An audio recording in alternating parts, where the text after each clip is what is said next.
सुरासुर मनुष्य दंड बंदिदम घोई घाई कम मलम परमा बद्धमाणम तीर्थम धम्मस्य कृतारम।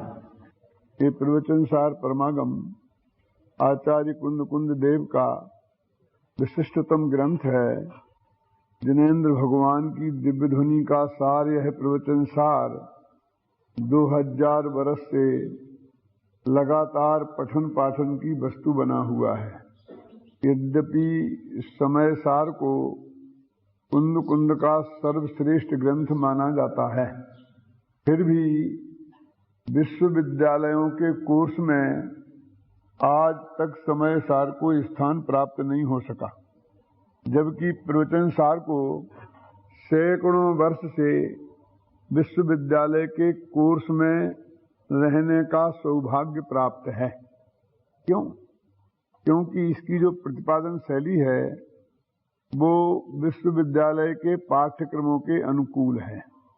सारी दुनिया में जितने विश्वविद्यालय हैं उसमें जो दर्शन शास्त्र का अध्ययन अध्यापन होता है उसे 2 भागों में बांटा जाता है, जिसे हम प्रमाण व्यवस्था और प्रमेय व्यवस्था कहते हैं।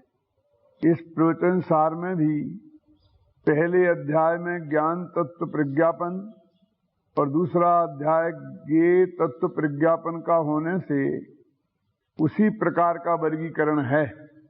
इसकी वजह से विश्वविद्यालयों के कोर्स में इसे स्थान प्राप्त रहा है।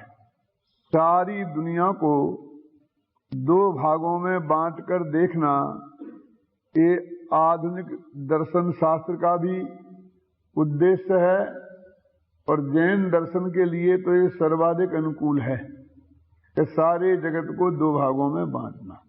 एक वो जानने वाला तत्व जिससे सारे जगत का ज्ञान होता है, जिसे हम ज्ञान तत्व कहते हैं, जिसे हम प्रमाण व्यवस्था कहते हैं, और दूसरा वह ज्ञेय तत्व जो उस ज्ञान के द्वारा जाना जाता है। जो कुछ भी ज्ञान के द्वारा जाना जाता है उस सब का एक नाम यदि हम रखें, वो भी ज्ञान की अपेक्षा, तो उसे हम ज्ञेय कहेंगे। प्रमाण की अपेक्षा उसका नाम रखा जाता है प्रमेय। प्रमेय माने 6 द्रव्य, प्रमेय माने लोकालोक। जो कुछ भी जगत में है वह सब प्रमेय है, ज्ञेय है। तो सारे जगत को 2 भागों में बांटकर देखने वाला यह ग्रंथादिराज आचार्य कुंद कुंद की प्रौढ़तम कृति है और इसे आचार्य जयसेन मध्यम रुचि वाले शिष्यों के लिए कहते हैं। तो कहते हैं पंचास्तिकाय मैंने आरंभ की रुचि वाले शिष्यों को बनाया है, प्राथमिक रुचि वाले शिष्यों के लिए बनाया है। ये प्रवचन सार मैंने मध्यम रुचि वाले शिष्यों के लिए बनाया है। समय सार शुद्धात्मा का प्रतिपादक ग्रंथादिराज है। अष्टपाहुड़ में उनके प्रशासक रूप के दर्शन होते हैं और नियम सार वो कहते हैं मैंने अपनी भावना के लिए बनाया है, वो उनके दैनिक पाठ की चीज थी। इस तरह दार्शनों की दृष्टि में यदि प्रवचन सार सबसे ज्यादा आया तो वो स्वाभाविक ही है, क्योंकि जैन दर्शन की जो वस्तु व्यवस्था है, वस्तु का स्वरूप है, वस्तु कैसी है, इसका प्रतिपादन जिस बारीकी से इस प्रवचन सार ग्रंथादिराज में प्राप्त होता है वो कुंद कुंद के अन्य ग्रंथों में तो प्राप्त होता ही नहीं और सारे जनागम में भी बहुत मुश्किल से प्राप्त होता है। वो जो ज्ञेय तत्व है, जो जगत है, जिसको जानने की बात इस प्रवचन सार में बहुत गहराई से कही गई है, उसको जाना कैसे जाए, जानने का क्या उपाय है, उस सबको बोलते हैं प्रमाण। अथवा जैसे तत्वासूत्र में कहा ना प्रमाण नैरधि गमा, उसे हम प्रमाण शास्त्र बोलते हैं। प्रमाण और नयों के द्वारा वस्तु का स्वरूप जाना जाता है, क्योंकि नए जैन दर्शन के अलावा किसी भी दर्शन में नहीं है और प्रमाण प्रत्येक दर्शन में हैं। भारतीय दर्शन हो चाहे विदेशी दर्शन हो, सब में पाए जाते हैं। इसलिए उस व्यवस्था का नाम ही पड़ गया प्रमाण व्यवस्था। और जिसे हम न्याय शास्त्र कहते हैं वो सब प्रमाण व्यवस्था के ग्रंथ हैं। परीक्षा मोक्ष, प्रमेय रत्नमाला, प्रमेय कमल मार्तंड, यहाँ तक कि हम कहें तो आत्ममीमांसा, अष्टश्री, अष्टशती, जितने भी न्याय के ग्रंथ हैं, न्याय के नाम पर जो ग्रंथ पढ़ाए जाते हैं वो सब प्रमाण व्यवस्था के ग्रंथ हैं। वो सिर्फ इस बात का प्रतिपादन करते हैं कि वस्तु को जानने वाला जो ज्ञान है उसका वास्तविक स्वरूप क्या है, ये वस्तु कैसे जानी जा सकती है, उसका उपाय क्या है, उसको बोलते हैं प्रमाण व्यवस्था। जिसको इस प्रवचनसार ग्रंथादिराज में ज्ञान तत्व प्रज्ञापन के नाम से जाना जाता है। इन्हें सारी दुनिया को दो भागों में बांटा। इसलिए कुंद ने इस ग्रंथादिराज के भी दो विभाग किए, एक ज्ञान तत्व प्रज्ञापन और एक ज्ञेय तत्व प्रज्ञापन। एक पहले जानने वाले को जानो और जानने वाले ने क्या क्या जाना है उसको जानो, और जब ये दोनों बातें संपन्न हो जाएं, अपना राजमहल बन के तैयार हो जाए, अपना मंदिर बन के तैयार हो जाए, तो उस पर शिखर बनाने के लिए उन्होंने चरणानी योग की चूलिका बनाई। माने जो तत्व ज्ञान को हमने गहराई से जाना है, अब उसे हम अपने जीवन में कैसे उतारें, कैसे उतारा जाता है, इस बात को कहने के लिए उन्होंने दो अधिकारों के बाद एक चरणानी योग चूलिका नाम का अधिकार भी लिखा। वास्तव में जब हम चूलिका कहते हैं तो ग्रंथ का वैसा भाग नहीं होता है जैसा भाग उसके अध्याय हुआ करते हैं। वो ज्ञान तत्व प्रज्ञापन नाम का महाधिकार, ज्ञेय तत्व नाम का प्रज्ञापन महाधिकार। अब फिर वो ये कहते हैं कि अभी और कुछ बातें कुछ बाकी रह गई हैं। वस्तु की व्यवस्था की बात तो हमने आपसे कर ली है, लेकिन जिन लोगों ने इस वस्तु की व्यवस्था के अनुसार अपना आचरण किया बनाया है, उनका आचरण कैसा होता है, कैसा होना चाहिए, उस सारा वर्णन उन्होंने चरणानी योग चूलिका में किया है। चूलिका की परिभाषा आचार्य जयसेन स्वयं ये देते हैं।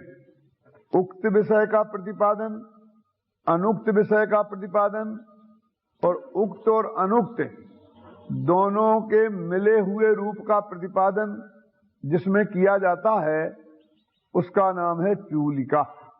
कहने का अर्थ है कि इसमें किसी विषय का क्रमबद्ध प्रतिपादन नहीं होता है।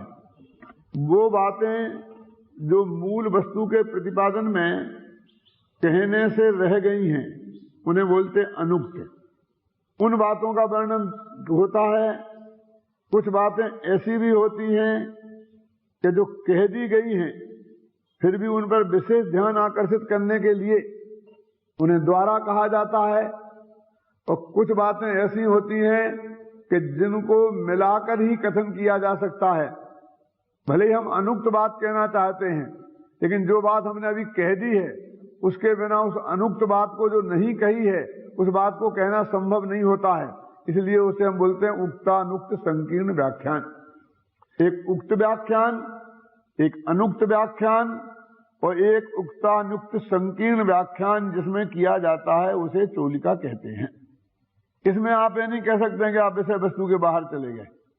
तो इस तरह से एक उन्होंने तीसरा अधिकार बनाया है जिसे भी अपने मंदिर के ऊपर शिखर के रूप में स्वीकार करते हैं, वो है चरणानी योग चूलिका।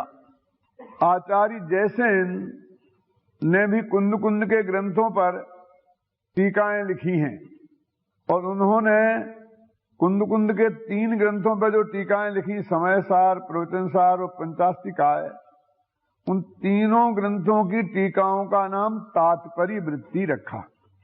जबकि आचार्य अमृतचंद्र ने समय सार की टीका का नाम रखा आत्मख्याति, प्रवचन सार की टीका का नाम रखा तत्व प्रदीप का, और पंचास्तिकाय की टीका का नाम रखा समय व्याख्या। तो जो तात्पर्य वृत्ति नाम की आचार्य जयसेन की टीका है, उनने इन 3 अधिकारों के नाम सम्यक ज्ञानाधिकार, सम्यक दर्शनाधिकार और सम्यक चारित्राधिकार इस प्रकार रखे हैं। और उन्होंने बहुत विस्तार से अपने इस जो वर्गीकरण किया है अधिकारों का, उसका औचित्य भी बताने का प्रयास किया है। और पातनिका नाम से, महापातनिका, बीच बीच की पातनिकाओं के नाम से अब क्या कह दिया गया है, अब आगे क्या कहेंगे, ऐसे बार बार विषय वस्तु को स्पष्ट किया है। वे चरणान योग चूल का कहकर उन्हें ऐसा लगता है जैसे हमने तीसरे अधिकार का जो महत्व है, जो सम्यक चारित्राधिकार नाम से जो महत्व से प्राप्त होता है, वो परिशिष्ट जैसी बात कहकर, चूल का जैसी बात कहकर ऐसा उसका महत्व थोड़ा कम होता है, ऐसा उनको लगता है। इसलिए वो कहते हैं कि नहीं, इन तीनों अधिकार जो मुक्ति का मार्ग है, सम्यक दर्शन, सम्यक ज्ञान और सम्यक चारित्र, इनके नाम से इन अधिकारों का वर्गीकरण हम करें। जब उसे वो सम्यक चारित्राधिकार कहेंगे तो चूंकि पहले अधिकार में प्रमाण व्यवस्था का वर्णन है, ज्ञान का वर्णन है, इसलिए उसे ज्ञान तत्वाधिकार कहना स्वाभाविक ही है। और जब पहले अधिकार को ज्ञान तत्वाधिकार कह दिया और अंतिम अधिकार को चारित्र अधिकार शब्द कह दिया, तो बीच का जो ज्ञेय तत्व प्रज्ञापन है उसे सम्यक दर्शन अधिकार नाम दिए जाने के अलावा और क्या उपाय रहता था। इसलिए उनने उसका नाम सम्यक ज्ञानाधिकार रखा। जबकि आचार्य उमा स्वामी ने जब वर्गीकरण किया है तो उनने क्रम ऐसा रखा कि सम्यक दर्शन, सम्यक ज्ञान और सम्यक चारित्र। लेकिन इस प्रवचन सार की टीका में उनने सम्यक ज्ञान को पहला अधिकार नाम रख दिया, पहले उसकी व्याख्या करना उचित समझा, और दूसरे अधिकार को सम्यक दर्शन अधिकार नाम दिया। वो तो मोक्ष मार्ग प्रकाशक नामक अपने ग्रंथ में भी इस बात का उल्लेख करते हैं कि श्रद्धान होने के पहले ज्ञान होना अत्यंत आवश्यक है, क्योंकि अज्ञात का श्रद्धान तो गधे के सींग के समान होता है। जानना पहले जरूरी है वस्तु के स्वरूप को। इसलिए उन्होंने जानने की बात को महत्व देकर ज्ञान को पहले और श्रद्धान को बाद में और बाद में चारित्र की बात की है। ऐसा उन्होंने बार बार मोक्षमार्ग प्रकाशक में उल्लेख किया है। और वो जो दर्शनाचार्य की विधि है वो प्रवचन सार की तात्पर्य वृत्ति टीका में पाई जाती है। तो इस तरह से इस ग्रंथादिराज पर दो महान टीकाएं लिखी गई। एक आज से 1000 वर्ष पहले आचार्य अमृतचंद्र ने तत्व प्रदीप का नाम की टीका लिखी, और दूसरी उसके 300 वर्ष बाद और आज से लगभग 700 वर्ष पहले आचार्य जयसेन ने तात्पर्य वृत्ति नाम की टीका लिखी। आत्मख्याति यदि प्रौढ़तम कृति है, जिसे हम कुछ लोग जटिल नाम से भी कहते हैं कि जटिल है, कठिन है, बहुत मुश्किल है, लोगों के इसी तकलीफ को ध्यान में रखकर जयसेन ने वो तात्पर्य वृत्ति टीका लिखी। और वो बार बार तात्पर्य वृत्ति नाम से भी आप जान सकते हैं कि वो कहते तात्पर्य है कि, तात्पर्य है कि, हर बात को वो कहते हैं तो उसका तात्पर्य माने निष्कर्ष हर गाथा का वो प्रस्तुत करते हैं। वो तो 49 टीकाएं में तो यहाँ तक लिखते हैं कि हर ग्रंथ का सूत्र तात्पर्य अलग होता है और शास्त्र तात्पर्य अलग होता है। प्रत्येक जो गाथा है उसका तात्पर्य अलग होता है और पूरे ग्रंथ का तात्पर्य अलग होता है। तो प्रत्येक गाथा का तात्पर्य उसी गाथा में बता दिया जाता है, ऐसा वो खुद लिखते हैं। यानी वो ये महसूस करते हैं कि जिस गाथा का हम अर्थ करें उसका तात्पर्य हम वहीं बता दें। और पूरे ग्रंथ का तात्पर्य क्या है तो उन्होंने कहा वितरागता की प्राप्ति होना, सम्यक ज्ञान की प्राप्ति होना, सम्यक दर्शन ज्ञान चारित्र की प्राप्ति होना, वो तो सभी शास्त्रों का एक तात्पर्य है। तो इस तरह उन्होंने उसका नाम तात्पर्य वृत्ति रखा। और वो अपने हर वाक्य का हर ग्रंथ में एक। और दूसरी उनने इस बात का अनुभव किया कि जो आत्मख्याति में कहा गया है वो बात 100% सत्य होने पर भी नए विभाग से कही जाने पर भी हर जगह नयों के नाम का उल्लेख नहीं किया है, जिससे बहुत से लोगों को भ्रम हो सकता है। इसलिए उन्होंने अपनी तात्पर्य वृत्ति टीकाओं में, चाहे वो समय सार की हो, चाहे वो प्रवचन सार की हो, चाहे वो पंचाशतिकाय की हो, इन तीनों टीकाओं में हर जगह नए विभाग से बात खोलने की कोशिश की है। ये बात निश्चय नए से है, ये व्यवहार नए से है, ये उपचेत व्यवहार नए से है, ये अनुपचेत व्यवहार नए से है, ये सद्भूत व्यवहार से है, असद्भूत व्यवहार से है, ये अशुद्ध निश्चय नए से है। इन नयों का उन्होंने खुलासा किया है। इसलिए नए विभाग को जानना हो तो जयसेन की तात्पर्य वृत्ति नाम की टीका इसके लिए बहुत महत्वपूर्ण है। वो अपनी टीकाओं को बाल बोधनी टीकाएं कहते हैं, इसलिए उन्होंने उसमें अन्वय की विशेषता रखी है कि वो प्राकृत का शब्द लिखते हैं तो उसका संस्कृत में बताते हैं, उसकी व्याकरण से व्युत्पत्ति सिद्ध करते हैं, उसका ये अर्थ कैसे होता है, और एक एक शब्द का, एक एक वाक्य का अर्थ बताते चले जाते हैं। जबकि अमृतचंद्र की टीकाओं में ऐसा कुछ नहीं किया है। वो तो उस गाथा के भाव को अपने हृदय में पूरी गहराई से समाहित कर लेते हैं और फिर अंदर से विशुद्ध तर्क संगत शैली में उत्कृष्टतम भाषा के प्रयोगों के साथ लंबे लंबे वाक्यों के द्वारा और अपनी बात को श्रोताओं के सामने रखते हैं। ऐसा लगता है कि उनके जो श्रोता हैं वो बहुत ही प्रबुद्ध हैं, उन्हें बताने की जरूरत नहीं है कि इस नए का कथन है। वो अपने आप उसमें से नए निकाल लेते हैं, व्याकरण को समझते हैं। वो व्याकरण बताना कैसे शब्द की व्युत्पत्ति बनी है वे आवश्यकता नहीं समझते हैं, क्योंकि उनका ऐसा मानना है और है भी कि बीच बीच में भाषा पढ़ाने लगना, बीच बीच में न्याय पढ़ाने लगना, व्याकरण और न्याय पढ़ाने लगना, तो जो हमारा विषय वस्तु का प्रतिपादन है उसमें बाधा खड़ी होती है। उसको वो बाधक जानकर अब वो अपनी बात को सीधी न्याय की भाषा में व्यक्त करते हैं। और ये बात आप भी सोचिए कि हम किसी विषय को समझा रहे हैं कि आत्मा किसे कहते हैं, सम्मा दर्शन किसे कहते हैं, और उसमें फिर उसका पूरा व्याकरण समझाने लग जाएंगे। इसमें ये अण संधि हो गई है, इसमें ये समास लग गया है, इसमें ये प्रत्यय लग गया है। यदि उसमें विस्तार में चले जाएं तो वो एक तरफ रखा रह जाएगा और व्याकरण शुरू हो जाएगी। ऐसे ही हम पढ़ाने लग जाएंगे न्याय 4 प्रकार के होते हैं कि 2 प्रकार के होते हैं, तो न्याय शास्त्र खुल जाएगा, तो वो विषय वस्तु तो रह जाएगी ना। इसलिए उन्होंने ऐसा कहा कि यदि जिनकी समझ में नहीं आता तो न्याय व्याकरण थोड़ा वो पहले पढ़ के आए और फिर मेरी कृतियों को पढ़ें। तो ऐसे श्रोताओं के लिए सामग्री उनने प्रस्तुत की। तो ऐसे भी श्रोता थे कि जो न्याय और व्याकरण में कच्चे थे। ऐसे श्रोताओं की जो विषय वस्तु को समझने की कमी रह गई थी, उसके लिए जयसेनाचार्य ने तात्पर्य वृत्ति नाम की टीकाएं लिखी।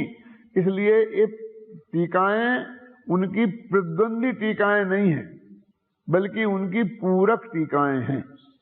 और इसलिए हमें यदि प्रवचन सार को गहराई से समझना है तो हमें तत्व प्रदीप का नाम की जो अमृतचंद्र की टीका को भी पढ़ना होगा और साथ में तात्पर्य वृत्ति नाम की जयसेन की टीका को भी गहराई से पढ़ना होगा, तब पूरी तरह प्रवचन सार हमारे ख्याल में आएगा।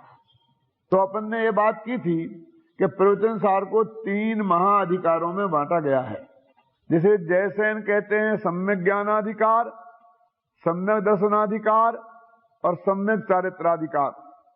और आचार्य अमृतचंद्र कहते हैं ज्ञान तत्व प्रज्ञापन, ज्ञेय तत्व प्रज्ञापन और चरणानुयोग सूचक चूलिका। 3 अधिकारों के मात्र नामों में ही अंतर है, विषय वस्तु में तो कोई अंतर है नहीं। इस प्रवचन सार ग्रंथ को जब हम आरंभ करते हैं तो जैसे कि समय सार में सिर्फ एक ही गाथा में मंगलाचरण किया है और बंदित्व शब्द सिद्धे कहकर अकेले सिद्धों को स्मरण किया, यहां तक कि अरहंतों को भी याद नहीं किया। और जो उनके ग्रंथ हैं उनमें भी लगभग ऐसी ही स्थिति है। लेकिन प्रवचन सार ग्रंथ एक ऐसा है कि जिसमें वे भगवान महावीर को याद करते हैं सबसे पहले। जो अभी अपन ने मंगलाचरण पढ़ा था ना कि एस सुरासुर मनुसिंद बंदिदम घोई घाई कम्य मलम पडमामि बद्धमानम तिथम धम्मस्य कर्तारम, कि जो सुर असुर और मनुष्यों के इंद्र माने चक्रवर्ती इनके द्वारा बंदनीक हैं, घोई घाई कम्य मलम, जिन्होंने घातिया कर्मों को नष्ट कर दिया है, धो डाला है, ऐसे धर्म तीर्थ के कर्ता बद्धमामम पडमामि, मैं वर्धमान भगवान को नमस्कार करता हूं।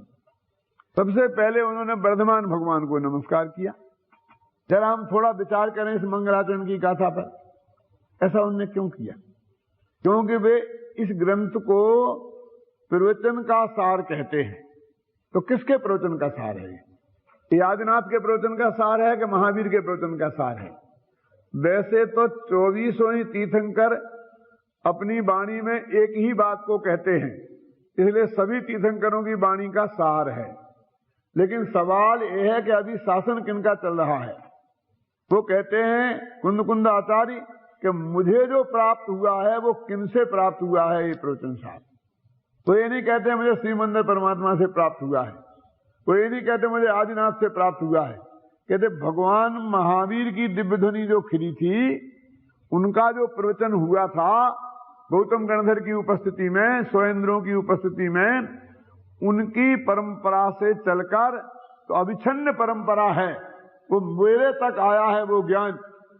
इसलिए वो सबसे पहले, क्योंकि उनकी वाणी का सार है, तो जिनकी वाणी का सार है उनको याद उन्होंने किया।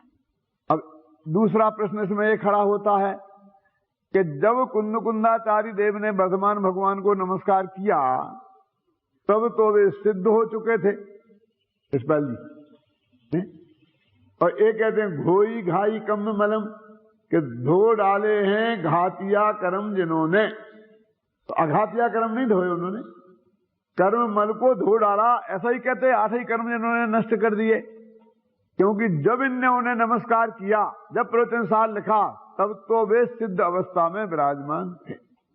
लेकिन वो स्पेशल इस बात पर ध्यान आकर्षित करने के लिए कि मैं वर्धमान भगवान को जो नमस्कार कर रहा हूं, तो उन वर्धमान को नहीं कि जो आज सिद्ध दशा में प्राप्त हैं, बल्कि जो आज से तो 2500 वर्ष पहले और उनके जमाने से 500-600 वर्ष पहले अरहंत अवस्था में विद्यमान थे और जिनके प्रवचन हो रहे थे, जिनकी दिव्य ध्वनि खिल रही थी, मैं उन वर्धमान भगवान को नमस्कार करता हूं। उस पर्याय के साथ अपना संबंध जोड़ने के लिए, ये पर्याय की क्या बात क्यों आती है बीच में? भगवान महावीर की अकेली इतनी बात रहने दो ना, कहते नहीं आती है।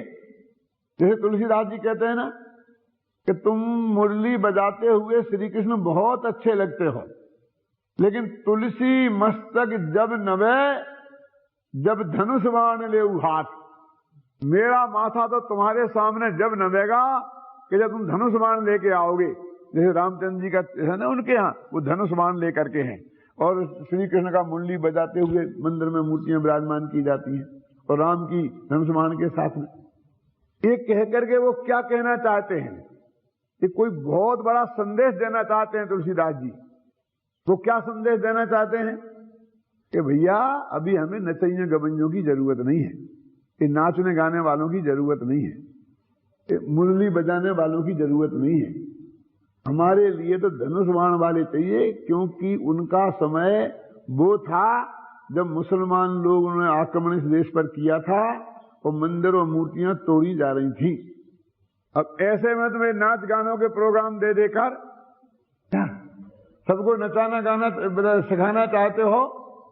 ये तो हमारे शोक का काल है, ये तो धनुष बाण लेकर उन शत्रुओं को पराजित करने का काल है।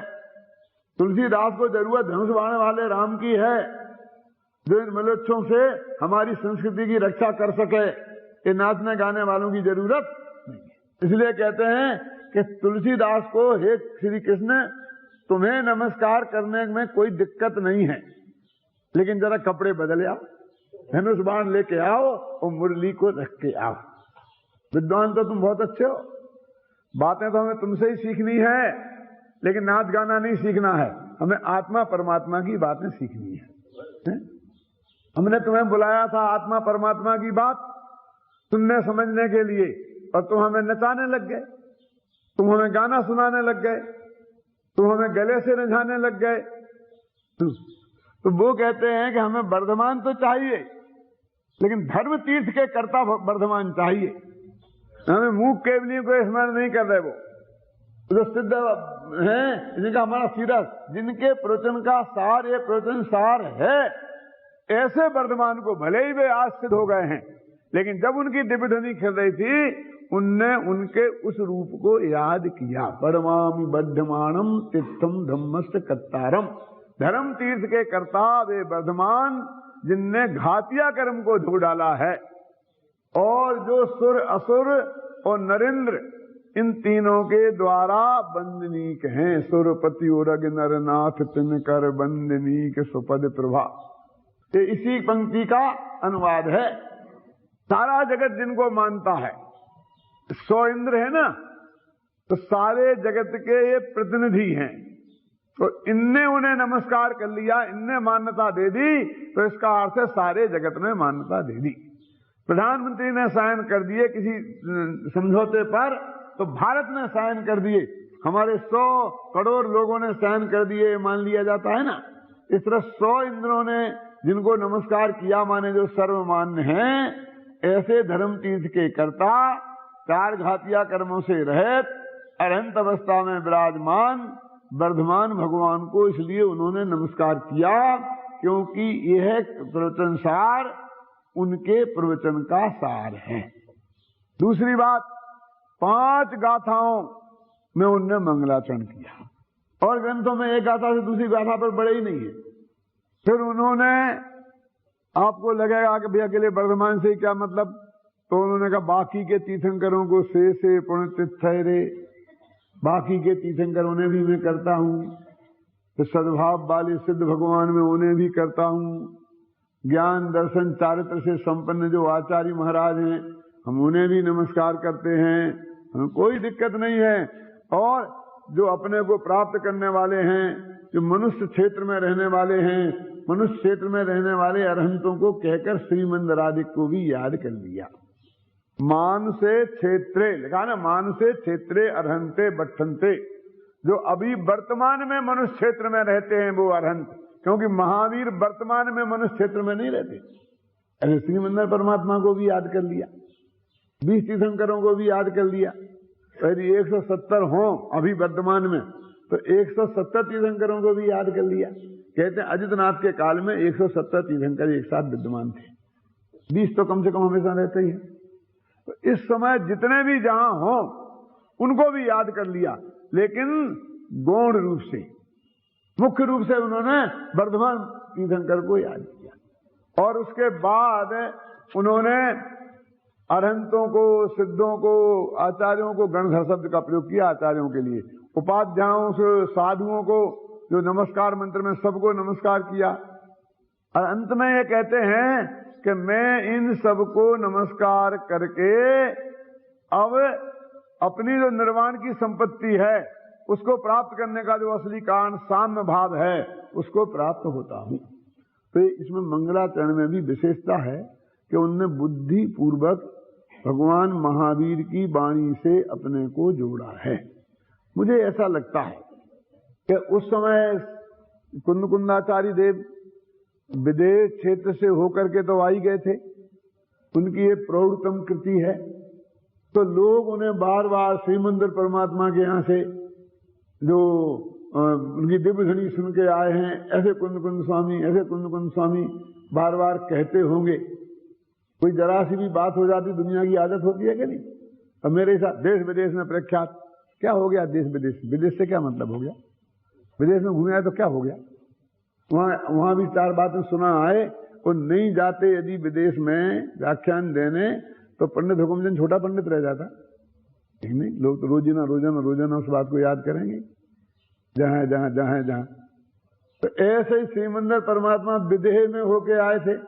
विदेश से तो विदेह की महिमा बहुत ही ज्यादा है, क्योंकि विदेह में तो श्री मंदिर परमात्मा विराजमान थे, विदेह में क्या है, विदेश में क्या है, कुछ नहीं। वहां तो सुनाने जाते हैं, और वहां तो वे सुनने गए थे, क्यों जगन्मल जी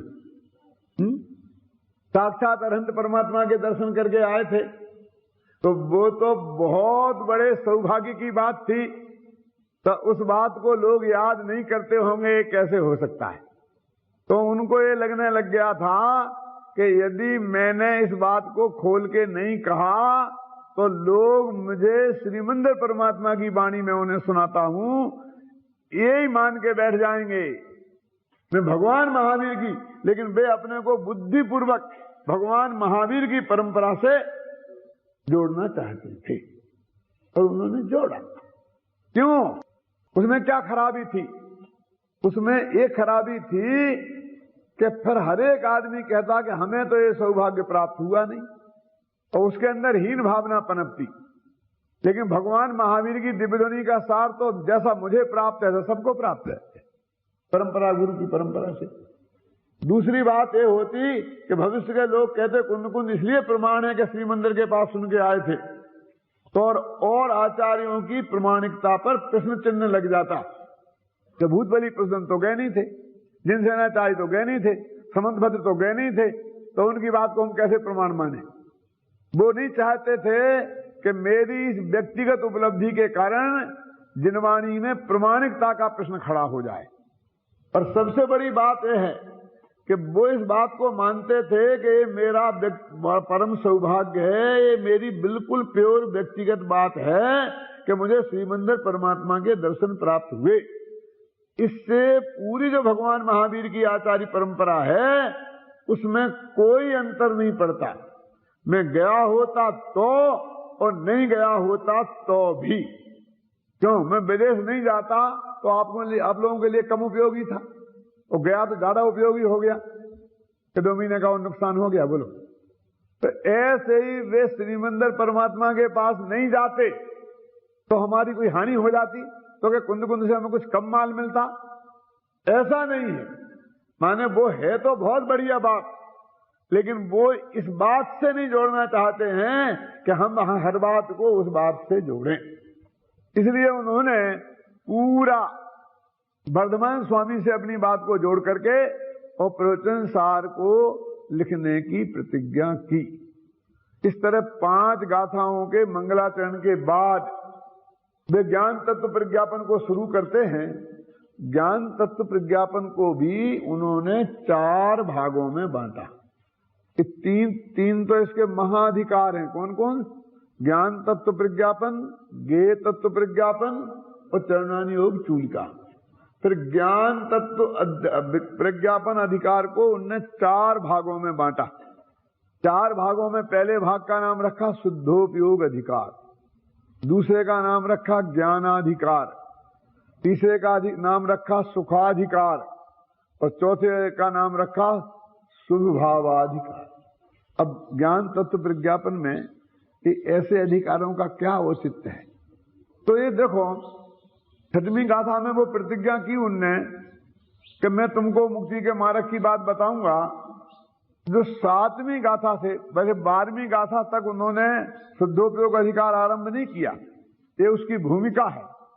जैसे समय सार में 12 गाथाओं में बात कही ना, 5 गाथाओं में मंगलाचरण के बाद में वो जो बहुत प्रसिद्ध गाथा प्रवचन सार की है कि चारित्रम खलु धम्मो धम्मो जो सो समोतिने दिठो मोहखो है बिहीणो सामो अप्रणो समो। चारित्रम खलु धम्मो कि चारित्र ही निश्चय से वास्तव में धर्म है। ये जो कुंद कुंद की गाथा है इसको कुछ लोग उस पर लगा के रखते हैं, ऐसे चारित्र ही धर्म है, चारित्र ही धर्म है, ऐसा मानकर कि जैसे हम चारित्र को नहीं मानते हैं और हमें सिखाना चाहते हैं कि भाई वास्तव में धर्म तो चारित्र है, प्रवचन सार में लिखा है। तुम्हारा सम्मा दर्शन धर्म नहीं है, और तुम तो सम्मा दर्शन के गीत गाते हो। लेकिन एक कुंद कुंदाचार्य ने दर्शन पाहुड़ में लिखा है कि दंसन मूलो धम्मो, कि दर्शन धर्म का मूल है। मूल माने जड़, तो वो जड़ है। जैसे आम की जड़ और आम, तो आम के पेड़ को तो आम कहते हैं, आम की जड़ को आम नहीं कहते, आम की जड़ कहते हैं। इसलिए कहते हैं सम्मा दर्शन तो धर्म की जड़ है, इसलिए कहते हैं चायत धर्म है। तो धर्म पे चायत नाम वृक्ष का उगेगा। देखो जड़ जमीन के भीतर रहती है और वृक्ष ऊपर होता है, तो वृक्ष सारे जगत को दिखाई देता है और वृक्ष के फल फूलों से और छाया से सारा जगत को लाभ मिलता है नहीं? लेकिन जड़ तो जमीन के अंदर रहती है, वो किसी को दिखाई भी नहीं देती है और सीधा उससे लाभ भी प्राप्त नहीं होता है। लेकिन वो जड़ नहीं होए तो तना खड़ा रह सकता है, जड़ नहीं हो तो फल फूल सकता है। और आप ये जानते हैं कि जितना तने का विस्तार होता है उसी अनुपात में नीचे जड़ों का विस्तार होता है। यदि ऊपर एक शाखा ऐसी इधर को गई है 10 फुट तक, तो नीचे की जड़ भी उसी दिशा में, शाखा की दिशा में, और उतनी ही दूर तक, लगभग उतनी ही दूर तक जाती है, तब वो जाके बैलेंस बन के वहां टिक सकती है। नहीं उसके बोझ से पेड़ टेढ़ा हो जाएगा। जितनी जितनी शाखाएं चारों तरफ फूटती हैं उतनी उतनी चारों तरफ नीचे जड़ें फूटती हैं। जो लंबा लंबा जाएगा पेड़, उसकी जड़ भी नीचे को लंबी लंबी जाएगी। जो ऐसा फैलेगा उसकी जड़ें भी ऐसी ऐसी फैलती हैं। बिल्कुल नीचे जैसे ऊपर तना फैला हुआ है, ऐसे नीचे जड़ों का जाल फैला हुआ है और उससे वो सब टिका है। न केवल टिका है, खड़ा है, बल्कि खुराक भी वो जड़ों से ही लेता है। उसका जो पत्ते जो हरे भरे हैं वो जड़ की कीमत पर है, जड़ों से ले लेकर के। ऐसे चारित्र नामक वृक्ष है, उससे लोगों के फल भी मिलेंगे, फूल भी मिलेंगे और छाया भी मिलेगी। सम्मा दर्शन तो दिखाई भी नहीं देगा, लेकिन जितना सम्मा दर्शन निर्मल होगा, सहायक होगा, पूर्ण होगा, चारित्र का वृक्ष उतना ही पनप पाएगा, उतना ही विस्तृतता को प्राप्त हो पाएगा। यदि यहाँ कमजोरी है तो वहां पैदा होने का सवाल ही नहीं। जड़ के बिना वृक्ष की जैसे कल्पना नहीं की जा सकती है। तो इसलिए ये उसके विरुद्ध बात नहीं है कि चारित्रम खलु धम्मो कहा है तो सम्मा दर्शन के कोई विरुद्ध बात हो गई है, कि जन मूलो धम्मो कहा है तो चारित्र के कोई विरुद्ध बात हो गई है। सम्यक दर्शन और सम्यक चारित्र दो पार्टियां नहीं है, बल्कि मुक्ति के मार्ग के दोनों एक ही मार्ग है और तीनों का मिलकर मार्ग है ना, तीनों का मिलकर एक मार्ग है, अलग अलग नहीं है। लेकिन वो यहाँ कहते चारित्रम खलु धम्मो। जो लोग चारित्रम खलु धम्मो का नारा लगाते हैं और हमसे कुछ कहना चाहते हैं, उन लोगों का अर्थ चारित्र के संदर्भ में बाहर के क्रियाकांड से ही होता है। ये नहीं है तुम में और ये हम में है। लेकिन आचार्य कुंद ये बात कहने के साथ तत्काल उस चारित्र की जो धर्म है उसकी व्याख्या करते हैं कि धम्मो जोसो समित्तु निर्दिष्टो, कि चारित्र धर्म है। तो प्रश्न खड़ा हुआ धर्म क्या है? कि जो सम है, समता भाव है, समता भाव है, उसका नाम है धर्म। तो फिर कहते हाँ समता भाव तो हम में बहुत है, हमें तो 4 गालियां सुना जाते हैं तो अभी हम ग्राहक से कुछ नहीं कहते हैं और हम तो हाथ जोड़ते रहते हैं। तुम अपने मन का अर्थ समता भाव का नहीं लगाओ। इसलिए आचार्य देव ने खुद ही उस समता भाव का अर्थ भी किया। मोह खोह विहूणो परिणामो अपणो समो, मोह और क्षोभ से रहित आत्मा के परिणाम को समता भाव कहते हैं। मोह खोह विहीणो, मोह और क्षोभ इससे रहित आत्मा के परिणाम को क्या बोलते हैं? देखो अब मोह कहा तो मोह में दर्शन मोह नहीं आ गया क्या? नहीं। और क्षोभ में तो देश आता है मुख्य रूप से, और राग भी आ गया। तो मिथ्यात्व और राग देश इन तीनों से रहित जो आत्मा का परिणाम है उसका नाम साम्य भाव है। तो साम्य भाव है धर्म और धर्म है चारित्र। तो उसमें सम्यक दर्शन आया कि नहीं आया? बोलो, सम्यक दर्शन को छोड़ दिया क्या उनने? अकेला वो राग द्वेष विहीनो परिणामो अपणो समो ऐसा लिखते तो कदाचित हम कह देते कि वो चारित्र मोह को ही लिया है, दर्शन मोह को नहीं लिया है ना? जब उन्होंने मोह खोए विहीनो लिया है तो खोए माने देश, अगला देश नहीं होता है। क्षोभ माने क्षोभ राग से भी होता है और देश से भी होता है, तो क्षोभ माने राग देश दोनों, और मोह माने दर्शन मोह माने मिथ्यात्व। मोह खोह विहीनो परिणामो अप्रणो, जो आत्मा का परिणाम है, माने कि देह की क्रिया नहीं, जड़ की क्रिया नहीं, और राग देश रूप क्रिया नहीं, मिथ्यात्व भाव रूप क्रिया नहीं, इनसे रहित जो आत्मा का निर्मल परिणाम है, माने श्रद्धा गुण का निर्मल परिणाम सम्यक दर्शन, ज्ञान गुण का निर्मल परिणाम सम्यक ज्ञान, और चारित्र गुण का निर्मल परिणाम सम्यक चारित्र, इसका नाम है साम्य। ये है धर्म और ये साक्षात धर्म है।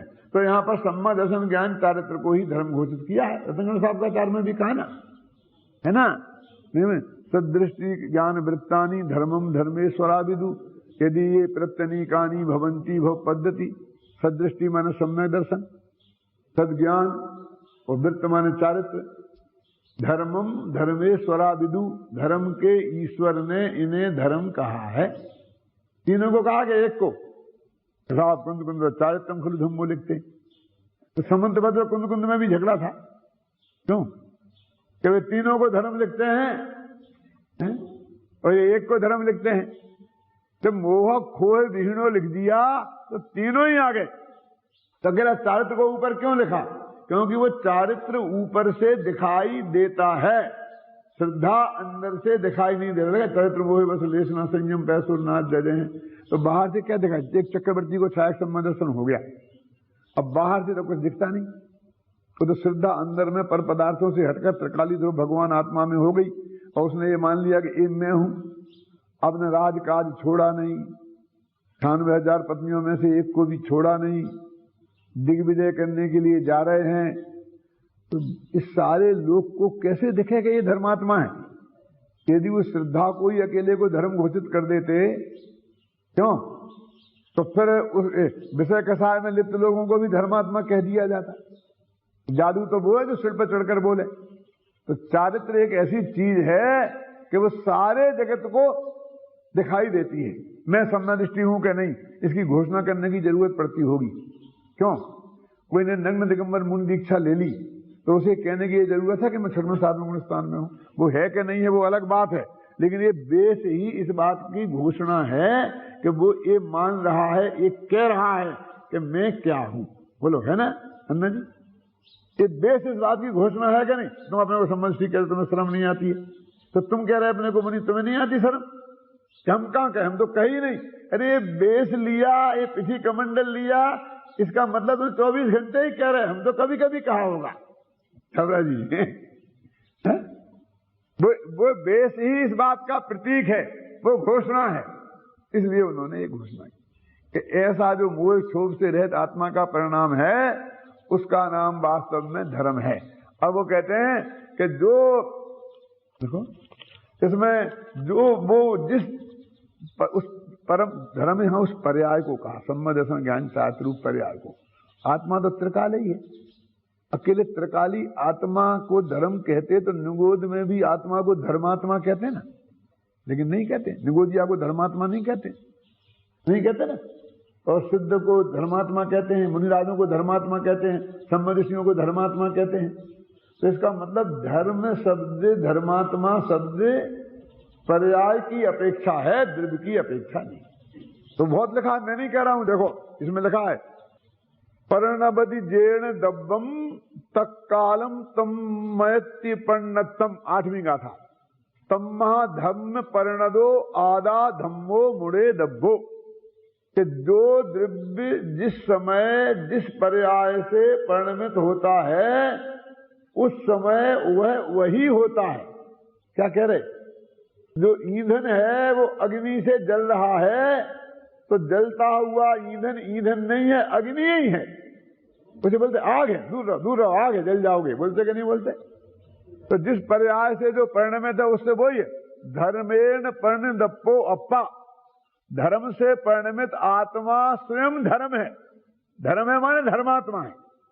तो धर्मात्मा शब्द कहने से भी धर्म अलग लगता है और आत्मा अलग लगता है। वो तो क्या कहते हैं, वो धर्म से परिणमित आत्मा ही धर्म है।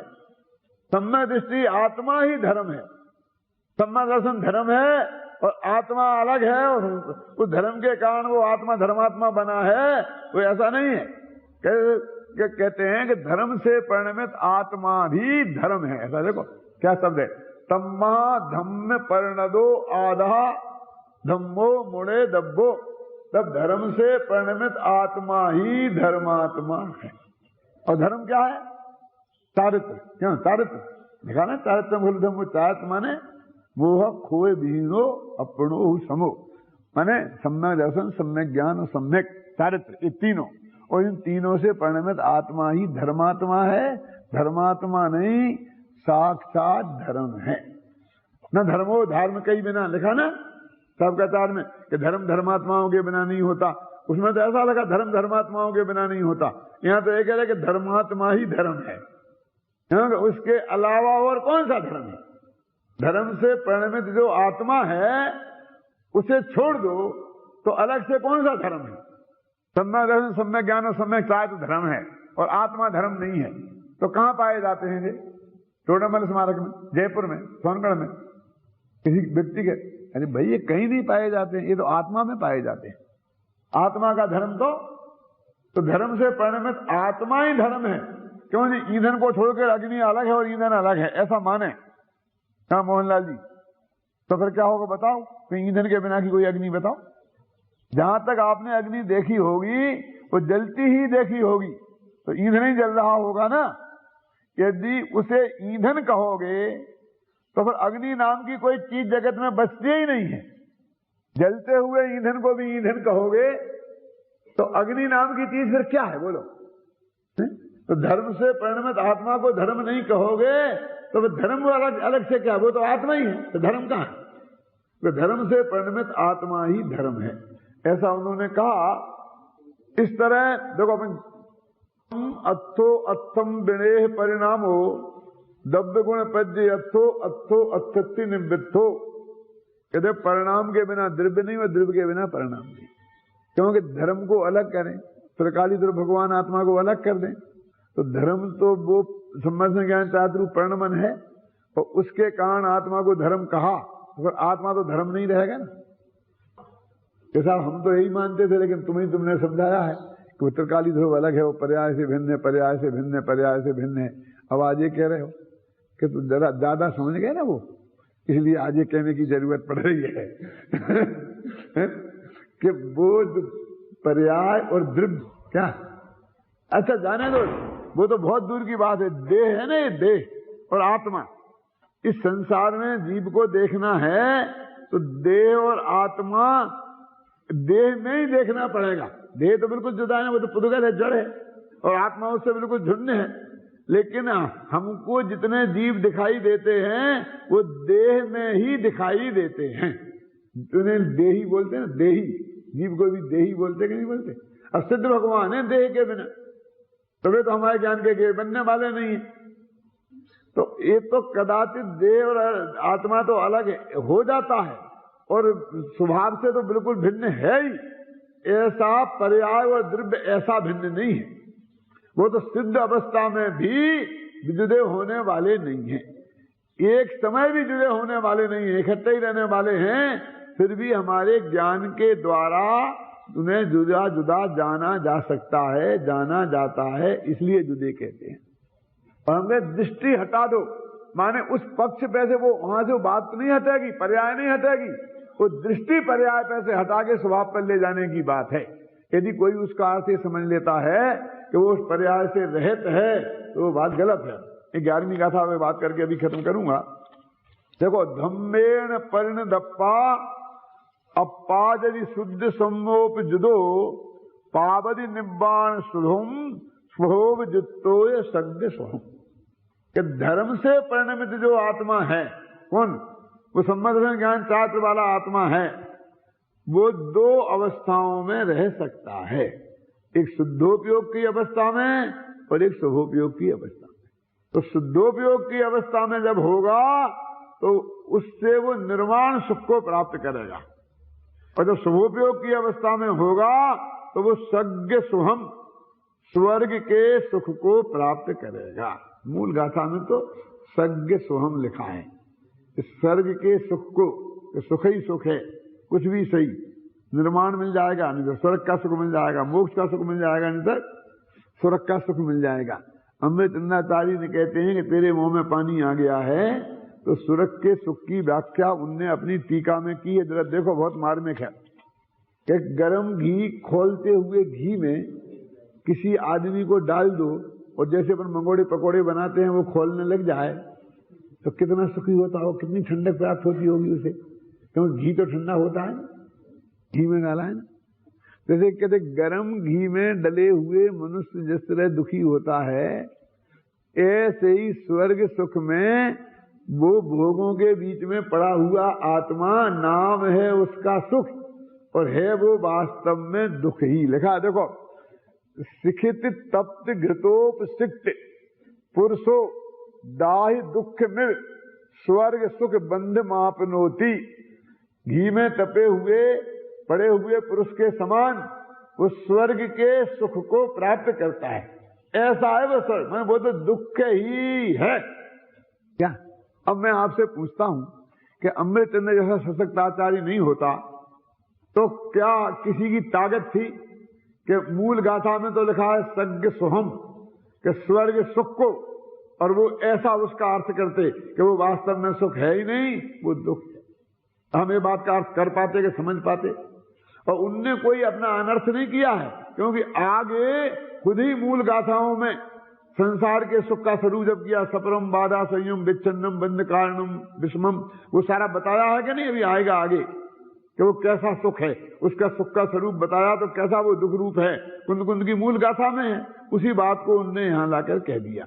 इस तरह इन्होंने 11 गाथाओं में भूमिका की बात की।